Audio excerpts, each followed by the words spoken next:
West Hollywood may show us what's next for America's Gayborhood.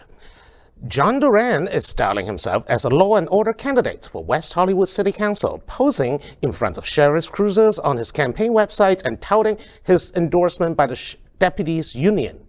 It's stark contrast from the Duran of the early 90s when, as a 30-something activist attorney, he helped sue the LA County Sheriff's Department for alleged discrimination against a gay deputy and for withholding medication from a gay jail inmate with AIDS.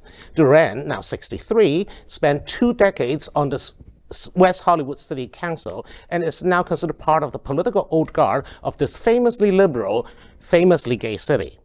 As many younger residents embrace a brand of progressivism far to the left of its founding fathers, Duran and 2 other former councilmen are hoping to recapture their seats and influence a council they say has veered too far to the left because of its economic policies and decision to scale back sheriff staffing. In 2020, the balance of power shifted in city council. John Haleman, who had been on the council since the city's founding, lost the at-large seats to 2 younger, more liberal candidates. 12 people are competing for the 3 at-large seats held by Mayor Lauren Meister, Lindsay Horvath, and John D'Amico. Ben Savage, the actor best known for his role in Boy Meets World, is another political newcomer aiming to join the council. Wait, is Ben telling us something that we don't know? No. Yeah. No. But anyway, so, I mean, West Hollywood, it's essentially Wilton Manors and West Hollywood are kind of mirror images. 2 coastal cities, both have a very gay city council, have a huge gay population. And I'm wondering, maybe, is the old left the new right now?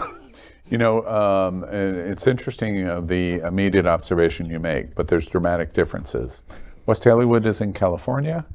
Wilton Manors in Fort Lauderdale is in Florida.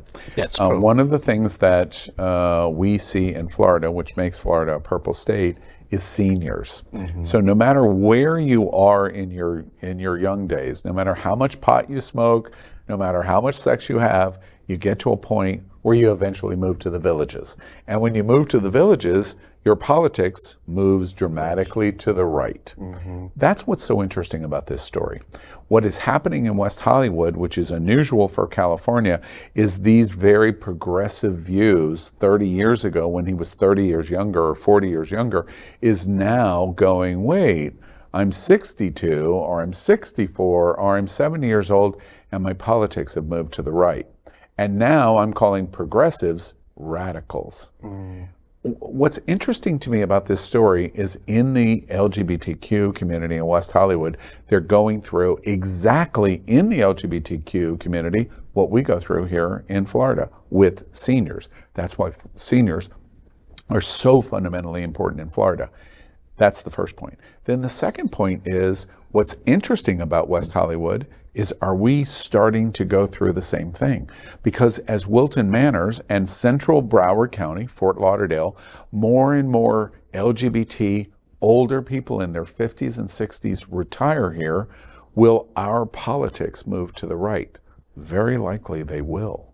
And as a result, West Hollywood and Wilton Manors and Fort Lauderdale are challenged by the same thing, which is we're not New Yorkers anymore. We have a different perspective. And so therefore, we don't want AOCs.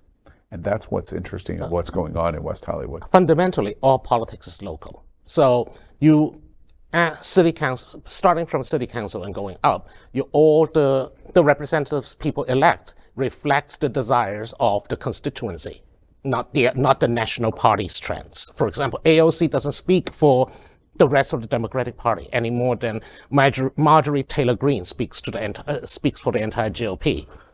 And in the story, just out of curiosity, because I didn't get it, are we finding that older people are becoming more conservative or more radically conservative? Because I can see as you get older, some of your views on economics and things get a little bit more conservative. But are we talking about social issues as well as If you look in Florida, if you look at the villages, for example, acceptance of LGBT community, gay marriage, etc. If you're a Gen Zer, it's in the mid 90 percentile of acceptance. Right. Every generational age group that you move up, the number goes down. The lowest number is my number, your number. Baby boomers have the lowest acceptance of LGBT because we grew up in an era that ultimately doesn't change significantly. So the answer to your question is, well, just depends on what seat you sit. It's right or radical right. It really, a Gen Zer would say, you're radical. Right. It's the same thing. But it's the exact same thing. And one other interesting issue to me about Wilton Manors, we've just gone through this election of the city council. I agree with you. Wilton Manors, Fort Lauderdale, Central Broward County, because it really includes Oakland Park and other communities. Victoria Park. Central Broward County is West Hollywood. We have a city commission election that just took place. I was on the interview panel for the candidates for Wilton City Commission and the mayors. There's no one that is under 50 years old. There's no female. There's not a single woman.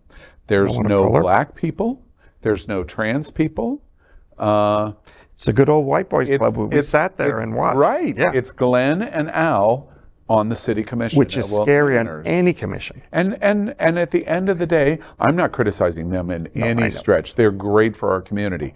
But West Hollywood is challenging this idea that it's always going to be the same way that it's been. Right. We're not always going to be Greenwich Village, and we're not always going to be the Castro, because as you get older and seniors begun to become the dominant voice, we veer to the right, not veer to the left.